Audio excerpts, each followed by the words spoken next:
It's Duffy's Tavern, the Friday night transcribed feature on NBC's All-Star Festival of Comedy, Music, Mystery, and Drama. Brought to you by Chesterfield, the cigarette that has for you mildness with no unpleasant aftertaste. The cigarette that brings you Bing Crosby and Bob Hope. By the makers of Anacin, for fast relief from pain of headache, neuritis, neuralgia. And by RCA Victor, world leader in radio, first in recorded music, first in television. And now here we go, friends, to Duffy's Tavern with our guest Arthur Treacher and starring Archie himself, Ed Gardner.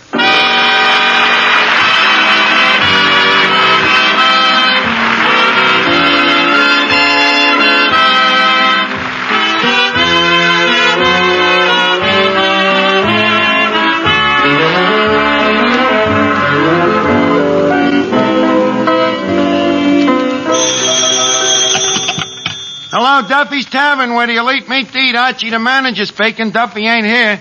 Hello, Duffy, what's the matter? You sound like you've got distemper. Huh? You heard there was a big fight here last night?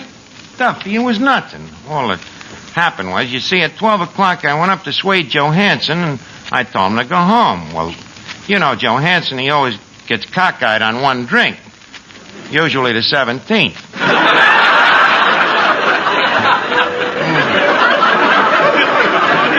Well, anyway, I tell him to go home, so he turns to me, and he tells me to... Well, he made a suggestion. So I politely tell him that if he don't leave the premises, I'll have him ejaculated. So he says, oh, yeah? So I says, oh, yeah. So he says, oh, yeah? So I says, oh, yeah. So he says, you and who else? So I says, me and nobody else.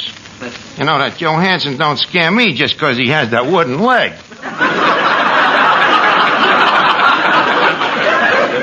Well, anyway, he unscrews his wooden leg, swings it at me, misses me, and hits Moriarty on the skull.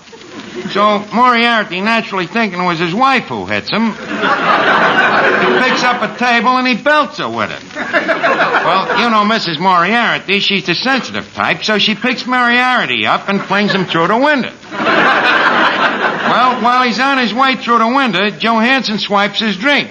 Now, Cleary, who was also grabbing for the drink, accuses Johansson of being a crook. See? And that's when the fight started.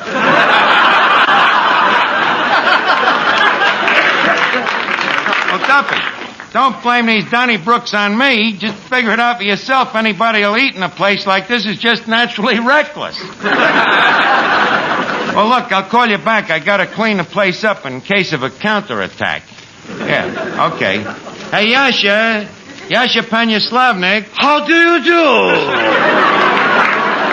Look, Yasha, in that brawl we had here last night... Yes? How many people was malfeased? Oh, not many, Chief. After it was all over, I counted noses, and there was only 6 missing. 6 people? No, noses. Hello? Oh, hello, Callahan. Did we find your what? Uppers or lowers? Well, do you remember where you last had them? In Moriarty's leg, huh? Well, maybe they'll turn up. We're still sifting the sawdust. Okay, Callahan. Say, Archie, do you remember a customer here last night with thick, brown, wavy hair parted on the side? Why? Well, here's his hair. I found it behind the bar. Let me see. Hey, Miss Duffy, that's Schultz's toupee. How do you know it's Schultz's?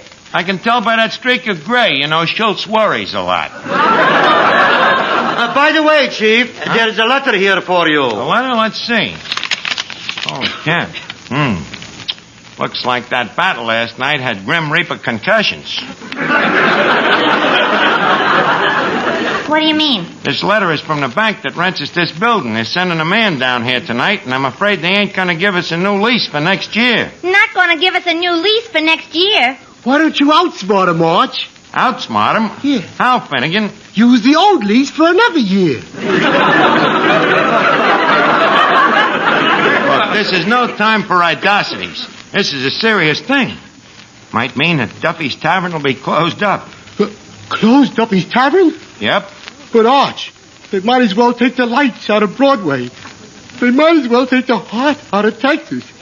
They might as well take the overalls out of Mrs. Murphy's chowder. Now, Finnegan, don't get over-emotional. They might as well take the missus out of Mississippi. Finnegan. The trees out of Brooklyn. The gravel out of Gertie. Finnegan, calm yourself. But, Arch, what are you going to do if they close the place? What do you mean? You might have to go back to work. Look, Finnegan, it ain't gonna be that drastic, and if it is, so what? That's life. You gotta take the bitter with the sour. Excuse me. Huh? Are you the manager here? I am that whom. And, who are you, pray, sir? I am the attorney from the bank. Oh, they sent an attorney, huh? Well, that don't scare me none. I would like you to know, sir, that you are dealing with a fellow shyster. This I can believe. Thank you. Now, to get down to business, as I have construed from your letter, your bank is trying to get us to disvacuate, unfranchise, and otherwise dispremisate the said premises. Is that correct, sir? Well, that's the general idea. I see, and I suppose you realize, sir, that the law clearly states that the present status of the quo per lease per fiscal remains mandamus until you can prove a delectus necktie. Now, look, Blackstone. Huh?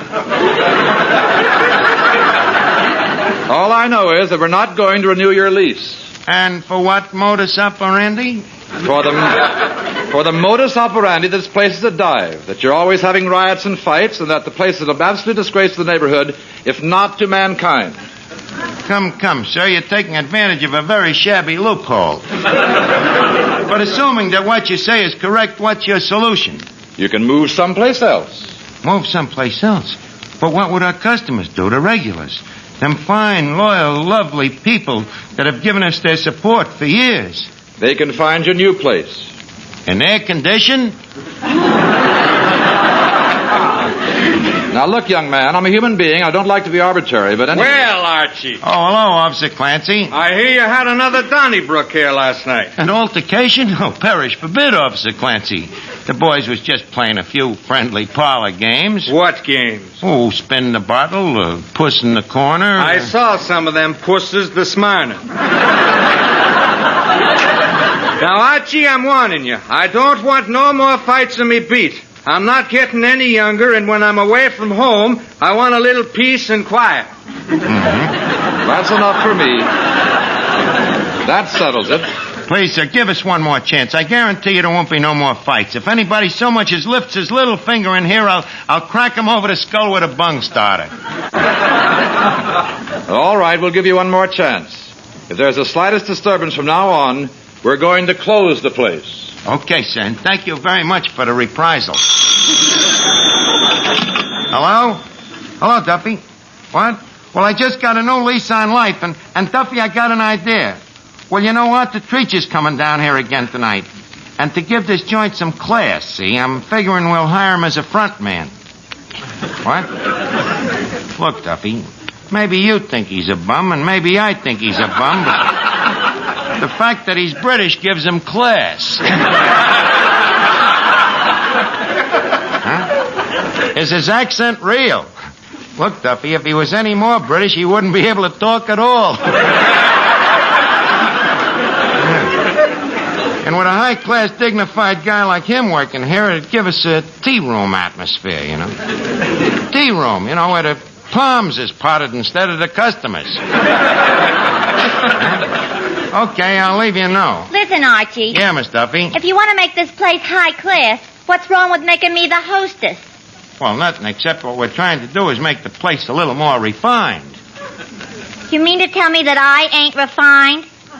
You heard me. You ain't refined. I ain't refined. I ought to bust you in the snoot with a plate. All right, so you're refined. Not only that, but there's something about me that when there's other people around me, they act refined, too. What do you mean? Many's the time some uncouth fellow will follow me on the street and whistle at me. But the minute I turn around, they look at me and say, "Oh, pardon me."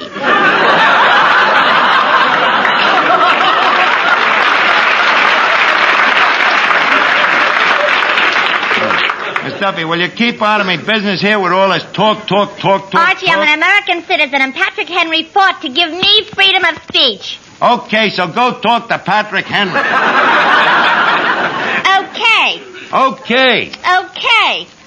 The nerve of that jerk. Me, not refined.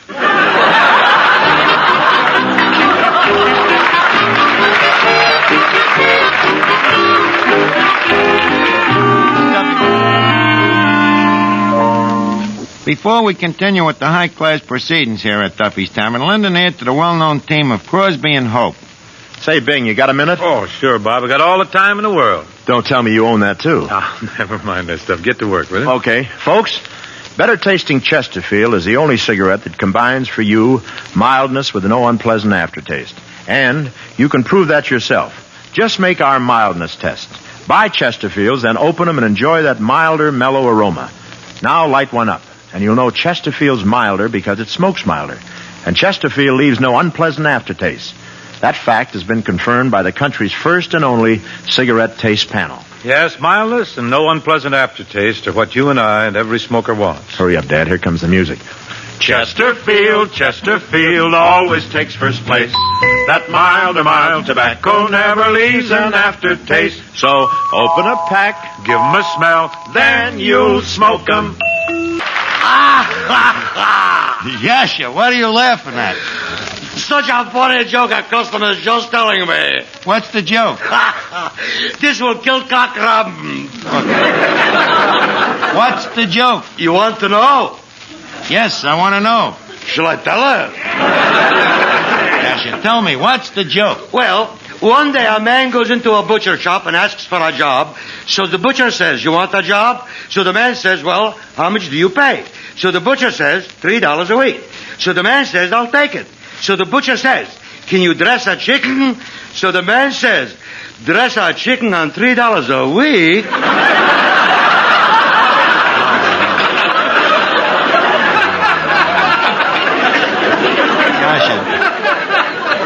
Who told you that crummy joke? The customer there in the corner. Say, Chief, I'm just thinking, maybe we could give him a job here telling jokes. Why? To stop the fights. You think telling jokes like that'd stop fights? Most of course. It would keep the customers' minds off the food, anyway. Well, okay, call the guy over. That bank threatening to close this place. I want to try anything to stop the fights around here. Well, Chief, here he is. Happy Dan, the minstrel man. Hello, Happy. Glad to meet you, old pal. Yes, sir, glad to meet you. Let it rain, let it drizzle. Happy Dan will make things sizzle. Yes, sir. Ladies and gentlemen, as the man said when he walked into the morgue, hello, everybody. Yes, sir, that's just a sample. Speaking of marriage, there's many a man who lives by the sweat of his frow. Hold it, Happy. Joe Hansen, put down that wooden leg. The other day, my brother-in-law happened to say to me, Happy, where were you born? I said, Texas. He said, what part? So I said, all of me. Cut it out. Harrigan, put down that brick. Sorry, Bud, you missed me. Speaking of food, I was out to my uncle's fruit farm last summer, and I said, what do you do with all the fruit you grow? And he said, we eat what we can, and what we can't, we can. You get it? What we can't, we can. Throw the bum out. Quiet, everybody. Dan, take to the hills. Quiet, everybody. You want to get the joint Archie, pinched? you took the words right out of me Now, mouth. wait a minute, Officer You Clancy. heard what the bank man said. But look, Clancy. No alibis, Archie, and this is your last warning. If there's any more trouble, I'm going to dispossess you for the bank, arrest you for the police, and belt you one for myself. And that's final. Goodbye. Hey, Chief, Ain't that Arthur Treacher coming in? I say, really. Forgive me, I say, but I can't control myself. Treacher. Yes, buddy. Oh, dear. Well, it must be a good joke. Tell me, what is the... It's a joke I just heard as I was going home when I was coming in here. You know what it is? It's awfully good. You'll love it. You'll simply love it. We eat what we can and what we can't. It's awfully good. Listen, wait a minute. Oh, wait. Oh, you'll die laughing yet. What we can't, we put up in tins.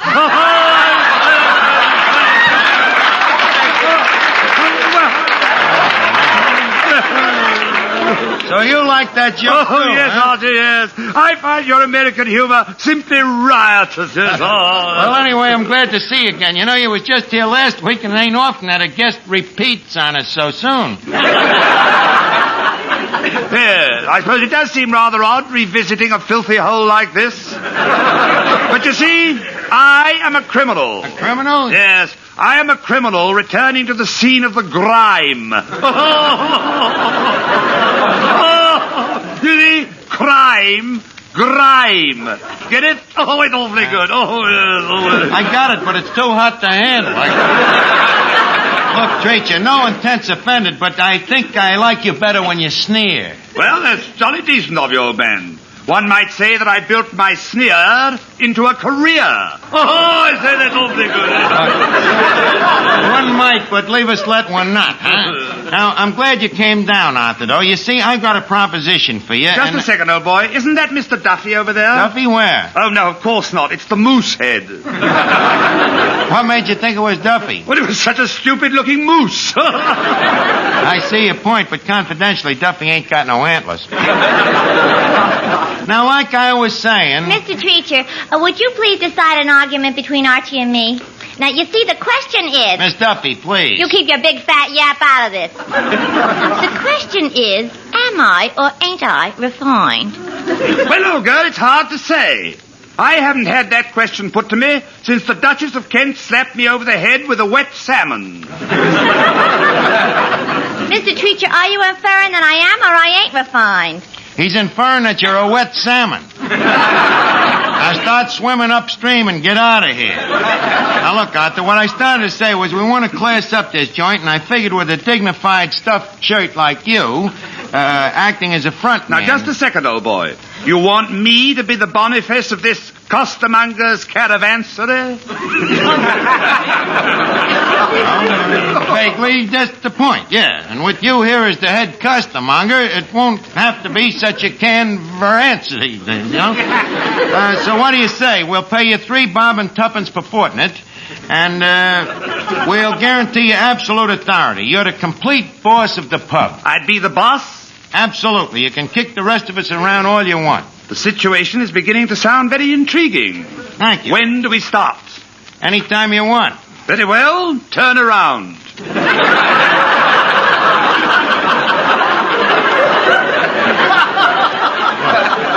Preacher. Cut out the jokes and get to work, will you? Very well. Now, first I would like to meet my staff. The staff. Oh, very well. Hey, staff. How do you do? But Archie, where are the waiters and the busboys? How do you do? Well, what about the scullery maids and the wine stewards? How do you do? Well, we'll do the best with what we have. How do you do?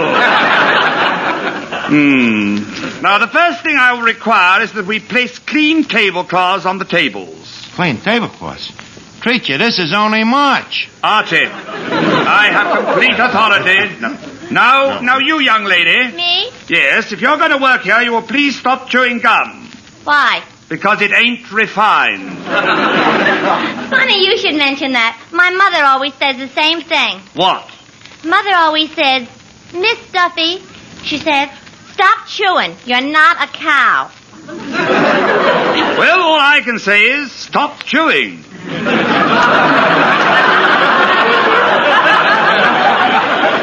Archie? Yeah? Get a pail and mop. A pail and a mop? Yes, and scrub the floor. Me scrub the floor? Holy cat, I'm afraid I've created a Frankenfurter. But Arthur, it shall be done. Tanya Slavnik, Yes? get a broom and sweep those cobwebs off the ceiling. Sweep the covers off the ceiling? Yes. Who goes near the ceiling?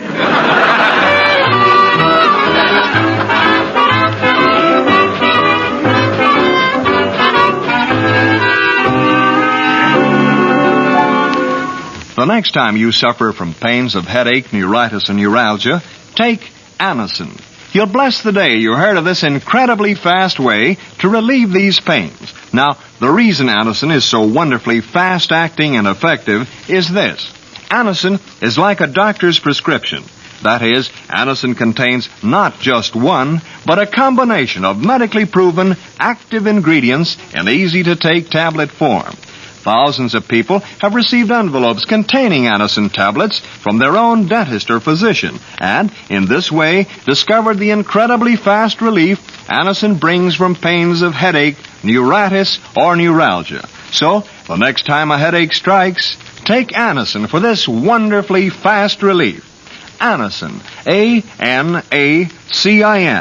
Anacin comes in handy boxes of 12 and 30, economical family-size bottles of 50 and 100.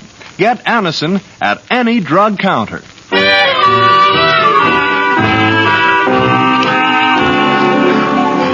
That Treacher, the way he's kicking us around, we'd be better off if the bank dispossessed us. Attention, everyone. Yes, Treacher. The Duffy's Tavern improvement class will now come to order. Class?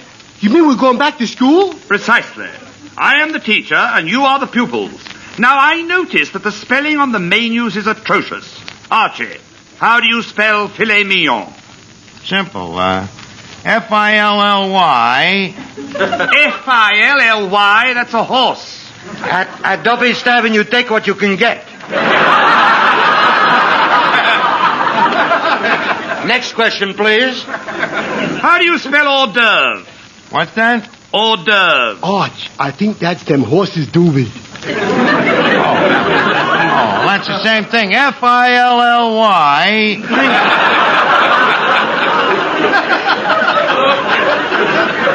No, Archie, that's a different kind of a horse. Oh, let me see. Hors d'oeuvres. Yeah, I'd like to take a belt at that one. Very well, Finnegan. Horses doovers. H-O-R-S-D-O-E-U-V-R-E-S. Correct! Finnegan, how did you know? I didn't. I just took a wild guess. Teacher's pet. What was that? Teacher's pet. Thank you, I'd love to. Miss Duffy, you're in school, not in the Bijou balcony. Proceed ahead, Mr. Treacher. Our next subject is etiquette. What's that, Arch? Etiquette, that's manners, like not biting your toenails in public. What's the question on etiquette, Mr. Treacher? Well, when you make change for a customer, what do you say to him? Well, me, I always say, hey, look at that sign across the street. And when he turns around, I shortchange him. And what about you, Miss Duffy? Oh, I'd love to. And what about you? I'm asking a question. When you're making change for a customer, what do you say to him? Oh, I say, thank you very much, sir. Why don't you call again real soon? Miss Duffy, we are making change, not the customer. Now, Yasha, Tanya Slovnik. How do you do? When a customer gives you a tip, what is your response? When a customer gives me a tip, I am bowing my head and saying, new here, ain't you? Just a second now, Treacher. You're supposed to be the front man here. Now, leave us ask you a question. What would you do, for instance, if a high-class customer like Machine Gun Van Smythe or Deems Taylor walked in? How would you greet him? Well, I think it would be appropriate to tell Mr. Taylor that I admired his commentary on Beethoven's Fifth. Beethoven's fifth what? His fifth wife, you jerk. You are thinking of Henry VIII. That's a symphony. Okay, so it's a symphony. What's that got to do with Deems Taylor? Which James Taylor? The 5th or the 8th? Beethoven's eight. Please. The class will come to order. Hey, teacher, I just made up a poem. What's the poem? Swimming in the river, rowing in a boat. We got a teacher that's a skinny old goat. Finnegan, I heard that. Archie, hand me that bung starter. What are you gonna do? You'll see. Hold still, Finnegan. Oh! Hey, Treachik, watch out with that bung starter. And here's one for you, Panya Slobnik. Ouch! Oh, I say, that was a jolly one. Treachik, what's the matter with you? What's got into you? Johansson, put down that wooden leg. Halligan, put down that chair. Hey, Kelly, put down that beer bottle. What goes on here? Officer Clancy, you stay out of this. Archie, I warned you about these fights, and this is the last time that Hello, Duffy. He's out. Oh, it's a very quiet night here, Duffy. What are you doing tonight? Going to the movies, huh? Well, Duffy, if you're on your way to the movies and you pass a saloon with a for rent sign, grab it, quick.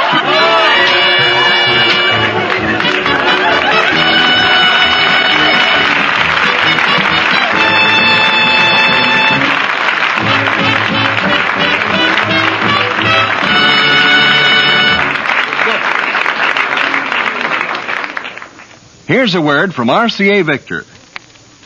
Inch for inch, your best buy in television is RCA Victor 19-inch. Yes, a great many families have taken this advice to heart and bought the thrilling RCA Victor 19-inch. Truly the most exciting buy in television. When you buy television, remember that the set you choose will be the very hub of your home for years to come. So, select the screen size you'll really want most. The bigger and better RCA Victor 19-inch pictures are the just right size for family viewing.